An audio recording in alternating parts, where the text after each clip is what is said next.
Linda waved from the cockpit for them to come aboard. "Get inside, you guys," she said. "The chairman is in trouble." Chapter 38.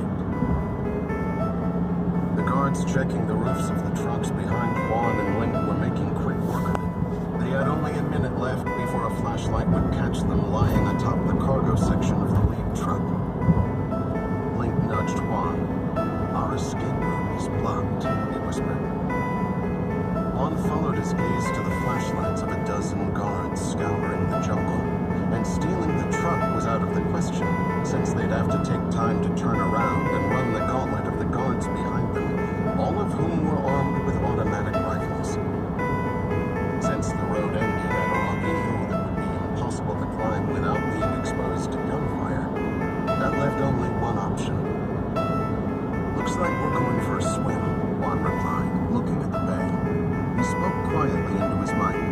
"We need evac, Linda. What's your ETA to the dock?" 3 minutes submerged, she said. "But we can be there in a minute if we surface." "No, stay under. I don't want to tip our hand. We'll meet you 200 yards offshore and 200 yards west of the supply ship." "Acknowledged. See you there." "Got your spare air?"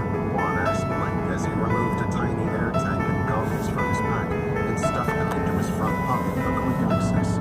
The disposable tank had a mouthpiece and enough air for 15 breaths. Link nodded and readied his own tank and goggles. They edged closer to the truck's cab, ready to climb down and make a dash for the sea, when the clouds parted. The uncovered half-moon bathed them in light. They froze in place, but it was too late. One of the men in the jungle spotted their silhouettes through the trees and yelled to the others. Juan and Link tumbled onto the hood and to the ground as bullets raked the truck, smashing windows and tearing up the side of the hood. One of the rounds hit the steel hot radiator, and steam shot out of the grill. Another must have hit the fuel tank because Juan could smell gasoline gushing onto the gravel road.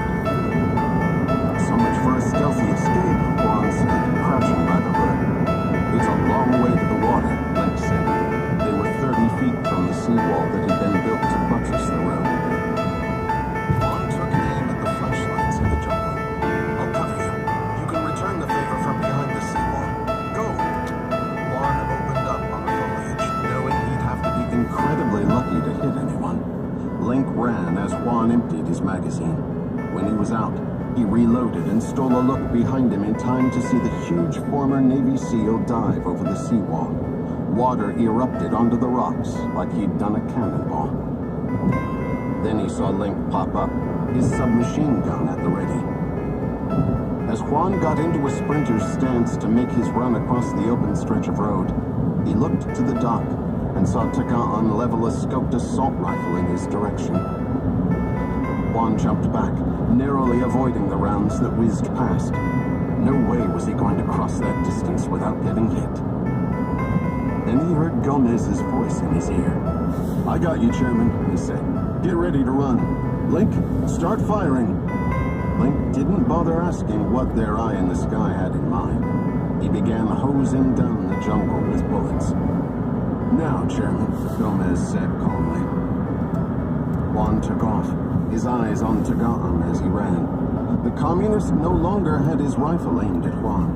Instead, he was swatting at the air with the weapon, vainly trying to smack the quadcopter drone that buzzed around him. But Gomez was too skilled a pilot to let it get hit. It provided just the distraction Juan needed. He raced across the road, rolled over the seawall, and slipped into the water. He didn't surface, instead taking the spare air tank from his vest and clamping his teeth around the mouthpiece attached directly to the small tank. He breathed in and put his goggles on. The water was so clear that he could see Link join him underwater with his own tank. Juan checked the compass on his wrist and pointed in the direction where he told Linda they'd meet. They descended to 6 feet to avoid the bullets hitting the water around them and began swimming. "Keep shooting," Tagaan yelled to his guards. "They'll have to come up eventually." 20 men lined the water, firing at any shape that looked vaguely human. but no bodies bobbed to the surface. Tagaan had recognized the man who'd been in the misalarmed truck that had taken down the helicopter. Mel Ocampo or one of his chemists must have told him about this cargo drop. But the burning remains of the Magellan Sun meant they weren't attempting to hijack the shipment. They were after something else. He didn't know how the two men remained underwater, but he knew that someone was going to have to pick them up. For that, he had a solution. "Get the Kuyoks ready to launch," he said to his lead mechanic.